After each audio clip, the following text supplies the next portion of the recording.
difícil, ¿no? Enterarme que tenía mi papá comunero, yo volví a vivir en el campo, en Agua de Castilla, de donde soy, me había ido a estudiar a San Salvador, entonces volví y no comprendía muy bien los procesos de las comunidades, sí tenía un poco de conocimientos, entonces para acompañar a mi papá en realidad me empecé a involucrar, me empecé a formar académicamente, a formar en derecho, etcétera, ¿no? Y la primera experiencia que tuve fue en el 2011, en el primer corte de ruta que participé, que fui delegada del departamento de Cochinoca junto con otros hermanos, y fue mi primera experiencia y para mí bastante sorprendente porque nunca había participado de asambleas así tan grandes, de estar en un corte de ruta, a pesar de que esa había sido, ha sido una medida de fuerza que no ha durado más de una semana, donde se logró, digamos, acuerdos, se logró reuniones, etcétera, con el gobierno que estaba de turno. Sí empecé a entender lo que era el debate y el tomar decisiones por asamblea, ¿no? Después, en el 2015, empezamos a trabajar mucho aquí en la parte de lo que es Departamento de Cochinoca y para la Puna, en los encuentros comunitarios, donde empezamos a autoformarnos y formar hermanos y hermanas de todo lo que ha sido la cuenca de Laguna de Guayatayoc, no solamente en derechos, sino también en lo que es la ideología, la cosmovisión andina, mostrar los diferentes panoramas dentro del movimiento indígena para que estos jóvenes, y con suerte algunos han surgido hoy, puedan tener conocimiento, puedan sumarse, ¿no? Podamos tener esa amplitud de dirigentes, de líderes y lideresas, ¿no? Después, en el 2017 sí hubo una actividad bastante buena, digamos, muy fuerte, que ha sido cuando hemos parado en lo que es Cerro Negro, en la Ruta 79, a la empresa de Horizon, Sociedad Anónima. Ha sido una de las primeras empresas de litio que se asentó de prepo, digamos, en esta parte del territorio, sin aviso a las comunidades y todo eso, ¿no? Y eso también ha sido un puntapié para que pensemos nosotros los encuentros, que bueno, están igual ahí en la página, los encuentros por la laguna de Guayatayac, que se hicieron a todo lo largo de la laguna y donde fuimos trabajando más conocimiento de lo que son los impactos ambientales, etcétera, ¿no? Llegamos a este proceso, en algún momento tuve la suerte de crear una organización que se llama Guayatayac Manta, la organización de mujeres emprendedoras, mujeres productoras, pequeñas productoras, y con esta organización hemos trabajado bastante bien. Con ellos también acompañamos a lo que ha sido el tercer malón, hemos participado, y bueno, hemos continuado con lo que ha sido el tercer malón, y que hoy está, digamos, en un proceso de lo que ha sido la orgánica en ese momento del Parlamento de Pueblos y Naciones Indígenas, y bueno, y hoy en lo que ha sido esta propuesta de política partidaria, ¿no? Yo por lo menos hace como, qué sé yo, en el 2019, 2018, por ahí, hubo un congreso del agua en La Quiaca y la curiosidad me llevó a ese lugar del que volví llorando porque nosotros en esta zona del valle no sabíamos de lo que estaba haciendo la minería con respecto al agua en otros lugares como la laguna de Pozuelos, eh, como en la Salina y bueno, en los lugares donde se está produciendo la extracción brutal de agua para el litio y para otros minerales. Ese Congreso del Agua en La Quiaca fue como el puntapié inicial que me llevó a mí a empezar a caminar, ¿no? En estos territorios, en este lugar de dígase, liderazgo. Al principio no era así. Un día me invitan a una reunión con el Movimiento Nacional Campesino Indígena y me quedé enamorada de la forma en que trabajaban, de la forma en que se movían, de la forma en que enseñaban sobre todo. Allí formamos con un grupo de familias de acá de León una organización que se llama Procamjuy, Productores Campesinos de Jujuy. Dentro de esa organización se arma una cooperativa de la que yo soy secretaria aún, la cooperativa Buenaventura Limitada, donde pudimos, creo que agarramos ya la última parte de donde se podían hacer proyectos, así que hicimos proyectos para algunos productores acá en la zona. Formé parte dentro del Movimiento Nacional Campesino Indígena de distintas ramas como gestión, organización, territorio, y en esta rama de territorio es en la que me empieza a gustar un poco más sobre el tema de derechos y el tema de aprender, ¿no? De cómo defender a nuestra gente cuando vienen a desalojarlos. Teníamos dentro de la organización muchos casos de desalojo y con la doctora Betiana Martínez y la doctora Natalia Peñalosa, quienes armaron un curso para nosotros, mandaban 2 personas por organización, éramos 12 organizaciones, por lo tanto éramos un grupo de 24 personas que hicimos el curso de orientadores territoriales comunitarios, y ahí nos encontró el tercer Malón de la Paz, cuando ya estábamos trabajando como orientadores territoriales, y ya habíamos sufrido algunas pequeñas batallas, algunas pequeñas luchas en algunos territorios donde ya venían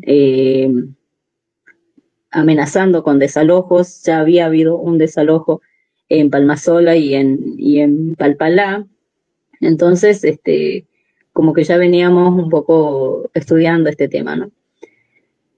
Cuando llega el tercer Malón de la Paz, el día 16 de junio, a Lozano, bueno, nosotros nos organizamos para recibirlos con una cena, y bueno, ya nos enteramos que la reforma de la Constitución de Jujuy venía avanzando rápidamente. Esa noche, creo que fue esa noche que todos los diputados, los constituyentes trabajaron toda la noche y aprobaron la reforma. Al día siguiente los acompañamos desde Ciudad de Nieva hacia la Plaza Belgrano.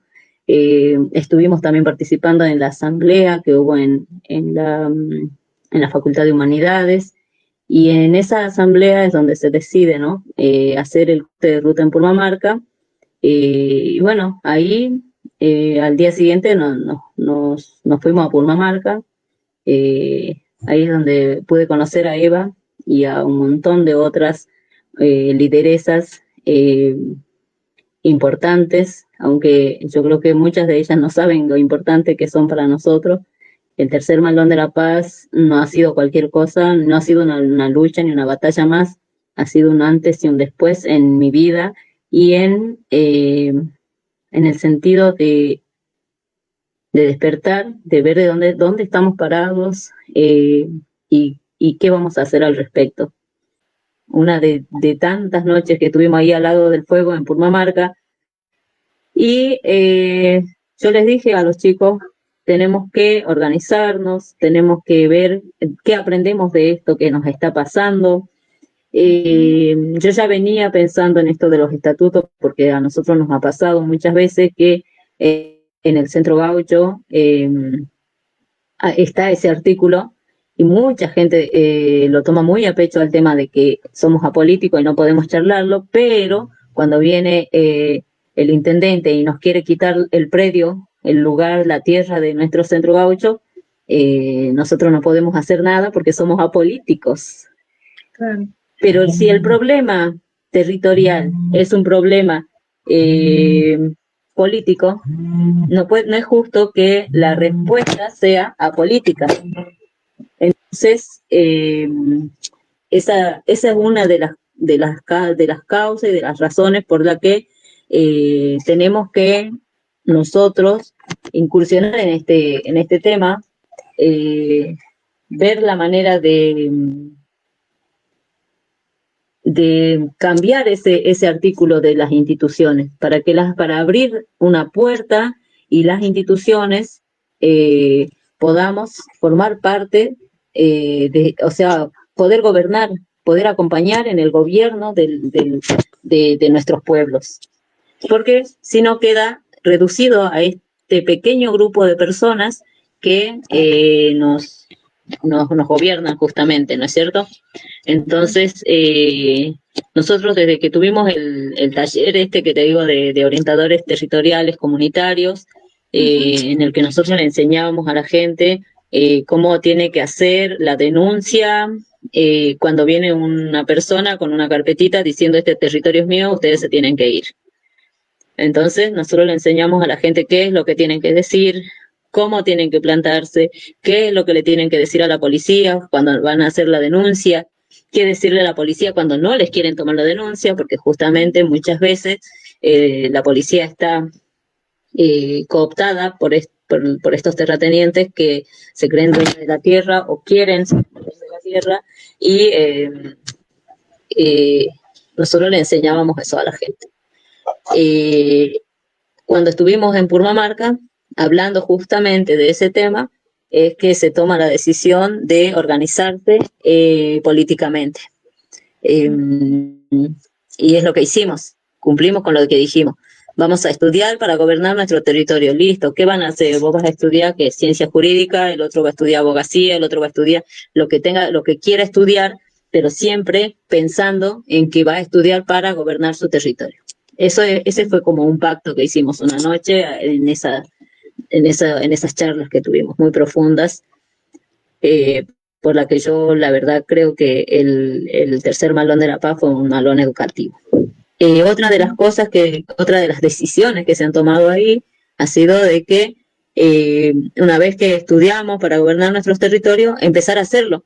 O sea, no tenemos tiempo como para estudiar una carrera, una vez que estudies, recién vas a empezar. No, en este caso, por lo menos en mi caso, entiendo que tiene que ser a la par, que tenemos que ir estudiando, mientras tanto vamos haciendo. No tenemos tiempo como para quedarnos estudiando 5 o 6 años más y recién comenzar a hacer el tema de un partido político, de empezar a organizarnos políticamente, estudiar las reglas porque hay millones de cosas que nosotros no sabemos y que esta gente viene enseñando a sus hijos desde que nacen para ser gobernador, para ser diputado, para ser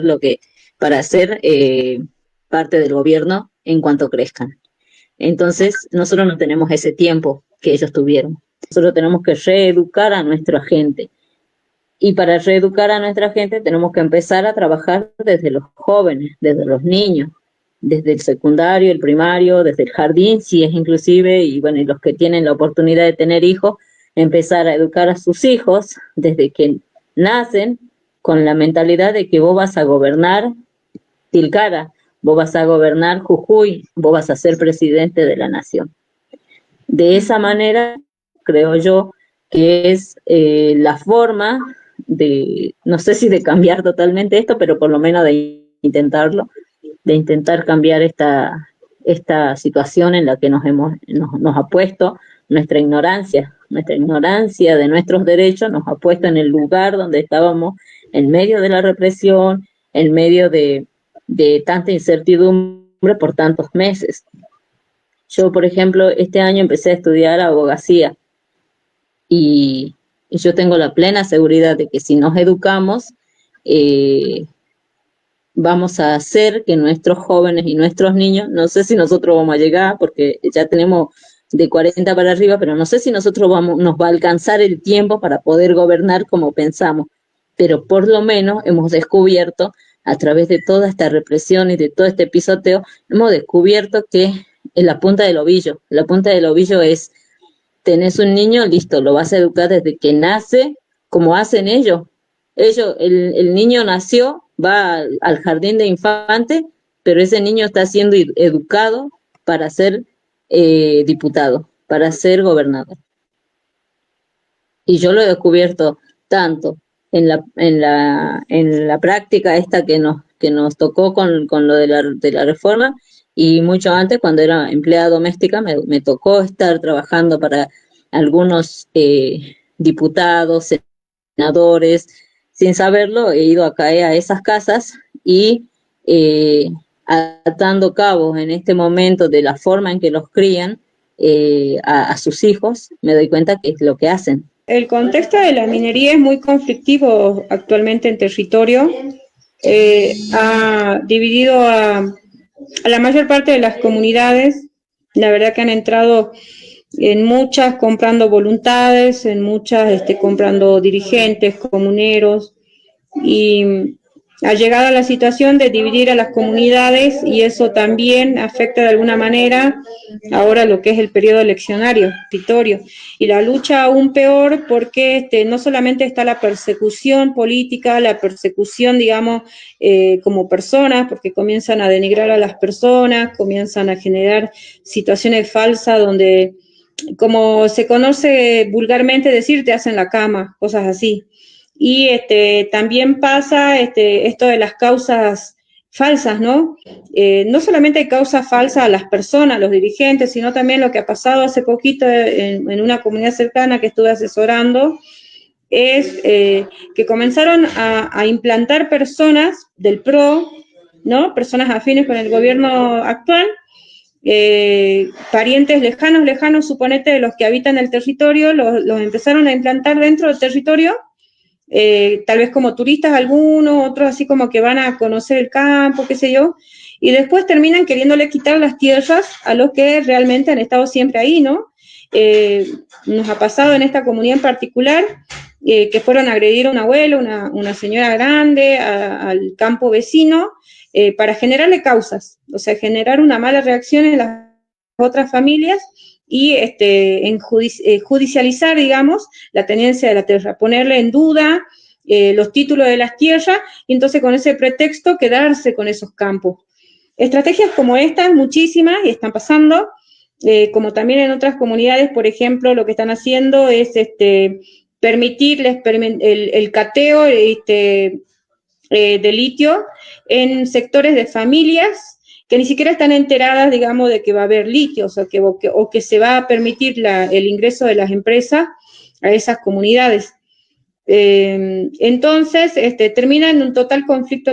Las comunidades hoy estamos muy delicadas en ese sentido, muy complicadas, las organizaciones están complicadas. Usted ha visto que ahora, por ejemplo, lo que existía antes, el SAF, ya no existe, la Secretaría de Agricultura Familiar, que antes dentro de todo era un nexo, una ayuda, digamos, dentro de los territorios y una esperanza para pensar en propuestas fuera de la minería. Hoy no hay nada de eso. Entonces, eso también ha afectado muchísimo el arraigo territorial y ha afectado mucho las propuestas de desarrollo local, ¿no? Eso, y además ahora el periodo de política partidaria también, ¿no? Eso nos divide más aún, porque la verdad que las patronales están, o los partidos viejos están tirando bastante dinero, ¿no? Comprando voluntades, como diríamos. Y eso complica aún más la visión de muchos hermanos, ¿no? Sin embargo, hay una parte que sí entiende, hay una parte que creo que somos todos los que hemos estado en el Geniazo y hemos acompañado, que sí comprenden y ven una posibilidad en las nuevas propuestas. Y en este contexto actual, bueno, nosotros en nuestros lugares tenemos muchísima gente súper asustada por el tema de los desalojos, mucha gente judicializada, perseguida, se siente en la calle muchísimo miedo, eh, sobre todo en este tramo electoral. El tema de los desalojos es constante, la persecución, eh, obviamente que hay mucha resistencia, encuentran mucha resistencia en nosotros, pero sí, se siente el miedo sobre todo, ¿no? Nosotros siempre hemos sido invisibles para ellos, así que lo que nos importa es nuestra gente. Nos interesa poder ayudarlos desde otro lugar a nuestros hermanos campesinos que están sufriendo avasallamientos, desalojos. Por ejemplo, ahora en Tilián de Volcán se viene prontamente un desalojo y las chicas para poder hacer firmar una cautelar tienen que pagar 1.600.000 pesos, que no lo tienen obviamente porque son gente muy humilde y para ello están haciendo rifas. Entonces, muy triste tener que vender rifas para poder pagar para que te defiendan. La verdad que es muy doloroso, ¿no? Sobre todo para para gente que ha vivido toda la vida en esos territorios y ahora como el terrateniente que tienen de enemigo, que está en la vereda del frente, tiene todo el poder, sobre todo político, acá en Jujuy, que es el señor Marcelo Bárcena. Marcelo creo que es el nombre, pero el apellido es el señor Bárcena de la localidad de Volcán, y que no solamente ha ejercido una enorme violencia de género sobre las mujeres de la comunidad tilián, sino que es, la impunidad que tiene, con solo, se lo puedo contar, por ejemplo, que desde la punta del cerro donde él ha hecho su casa, eh, balea animales, balea techos, tira tiros al aire, mantiene a toda una comunidad aterrorizada. Tiene ya una medida que él no, de restricción, que él no puede acercarse a 300 metros de las mujeres de ahí, y nadie hace nada. Cuando van las chicas a hacer las denuncias, la policía de Volcán no les quiere tomar las denuncias, salvo que vayan acompañados de nuestro abogado. O sea, es todo un trabajo para esta comunidad sobrevivir en esas circunstancias. Y así como eso, son miles de casos en nuestra zona de Volcán para abajo. Donde está la calera de Volcán hacia atrás, toda esa quebrada es donde habita la comunidad tilián de Volcán. Y en estas próximas semanas, la familia Lamas es la que está sufriendo las consecuencias de las denuncias de este tipo. Eh, y después de que asume mi ley y que deroga la 2660, estos sujetos se creen impunes y desalojan, como hizo Genefes en Guerrero, eh, como están haciendo en las lagunas de Yala, como hace Akim en Yala. No sabemos por. Yo veo la única solución desde adentro, no se puede desde afuera. Desde afuera ya estamos siendo pisoteados miles de años. Creo que han llegado al límite, ¿no? Y bueno, esa es una de las razones por las que decidimos educarnos para poder ayudar a nuestros hermanos. Es la única manera. Queremos. Obviamente es gobernar nuestros territorios para parar con toda esta gente, ¿no? Ponerle un freno a estos avasalladores, a estos colonizadores modernos, porque es como si la colonización nunca hubiera terminado. No es como si, es la colonización que hasta ahora nunca terminó. Son nuestros colonizadores, son los patrones de nuestros abuelos y tatarabuelos que los pisotearon y los avasallaron y los esclavizaron por mucho tiempo, y creo que nosotros somos los encargados de frenar esto. Creo que es nuestra misión en la vida, y esa es una de las cosas que yo descubrí en el tercer Malón de la Paz, ahí en Purmamarca, ¿no? Voy a participar del tercer Malón de la Paz y me doy con que ese era el para qué. Y el para qué de nuestra vida, creo que es poder ayudar a nuestra causa, que es poder gobernar nuestros territorios de la manera en que nuestros ancestros lo hacían, de forma comunitaria, de forma que no haya alguien arriba diciéndote lo que vas a hacer. Por eso que una de las razones cuando nosotros nos empezamos a formar en espacios políticos, una de las cosas que hemos pedido justamente es no tener absolutamente nada que deberle a ningún empresario, a ningún político, aunque nos cueste un poco más, pero hacerlo solo desde abajo sin tenerle que deber nada a ninguno. Entonces esa es la razón, y es lo que vemos, ¿no? A futuro. Vemos, yo me veo gobernando mi territorio y desde ahí enseñar o dar el ejemplo para los más jóvenes, para los que vengan atrás nuestro, para que no pierdan el rumbo, ¿no? Porque vemos que hay muchos de los comuneros, que dice Eva, por ejemplo, que han sido corrompidos, que entran, o como Natalia Sarapula, por ejemplo, ella es el fiel reflejo de lo que no hay que hacer. Eh, Enseñar a nuestros jóvenes. ¿Por qué no?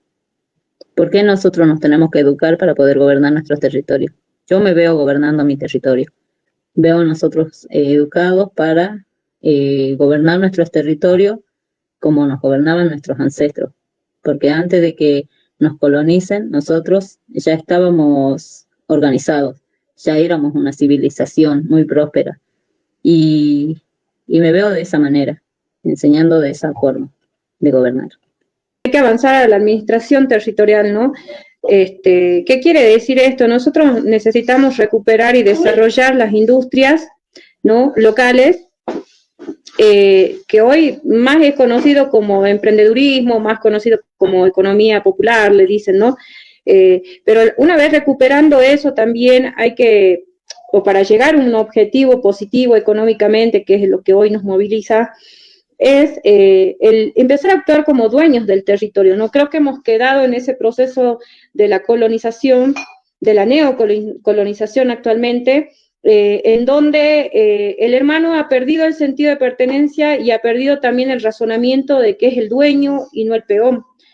Hoy muchos seguimos actuando como peones, esperando del gobierno algo, esperando de la empresa incluso algo, y no reaccionando en que si somos dueños del territorio, ¿por qué no podemos desarrollar diferentes industrias a gran escala? Bueno, más allá, ¿no?, de que hoy el sistema jurídico, particularmente en Jujuy, no ayuda a poder generar el desarrollo local, porque evidentemente hay un plan de vaciamiento de la puna, ¿no? Pero volviendo al tema, el poder volver en el tema de valores y todo eso es un trabajo constante. Como le decía yo el otro día en una reunión a los hermanos, hoy la política partidaria es una pata. El real desafío está dentro de nuestras comunidades.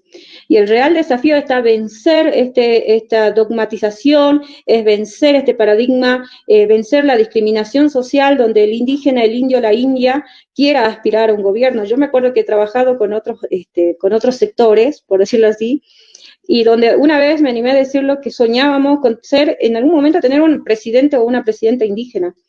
Y para los que me acompañaban en esa fórmula, en algún momento me dijeron, Eva, dijiste barbaridades, barbaridades. Barbaridad es la injusticia en la que hoy vivimos. Barbaridad para mí es, en pleno siglo XXI, casi XXII, estamos viviendo una pseudo tiempo de, como en la parte negra de la historia de Argentina, ¿no? Como en ese tiempo del genocidio. Yo creo que vivimos en un tiempo que nos rememora toda esa historia y se está replicando en distintas provincias de la Argentina, digamos.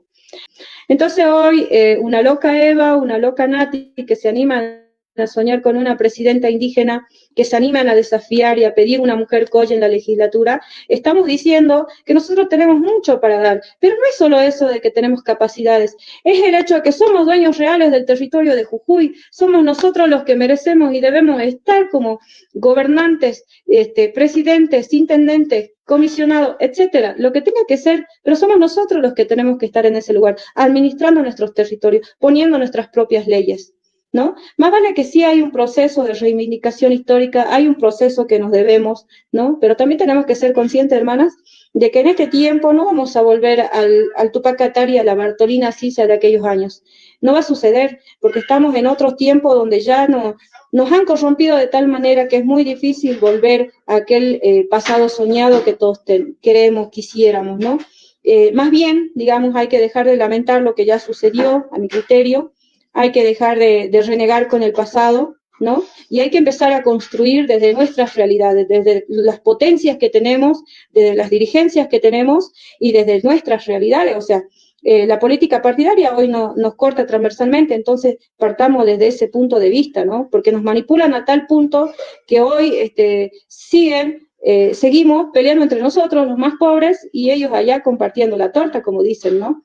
Entonces, opino que tenemos que apuntar a la administración territorial y apuntar a esta actitud como dueños del territorio, empoderarnos como dueñas y dueños del territorio.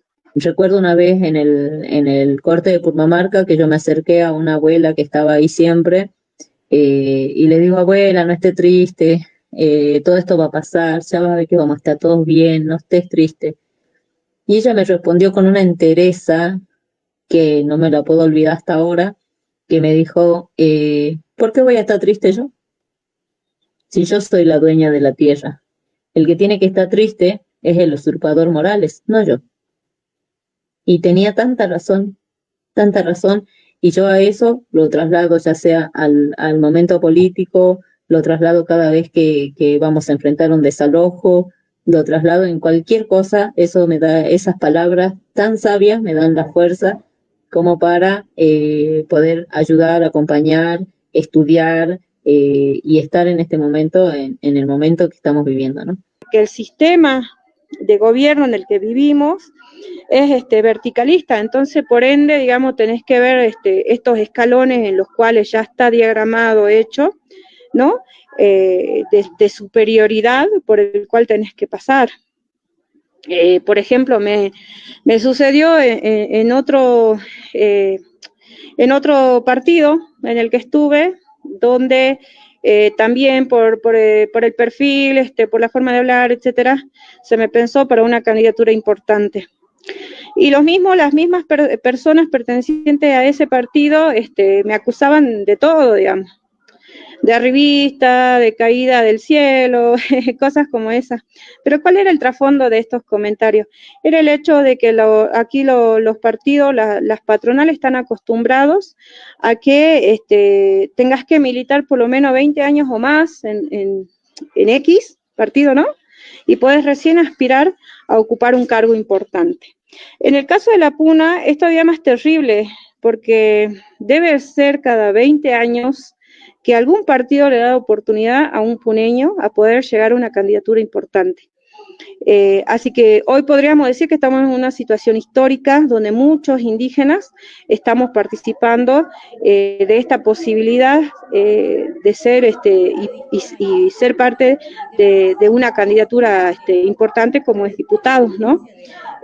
Pero también nos parece que es un mérito de lo que ha sido la lucha del jujeñazo, que hoy, por ejemplo, también la temática indígena esté, ¿no?, en la agenda de muchos partidos políticos, que hoy sea un tema de discusión, que sea un tema a tener en cuenta.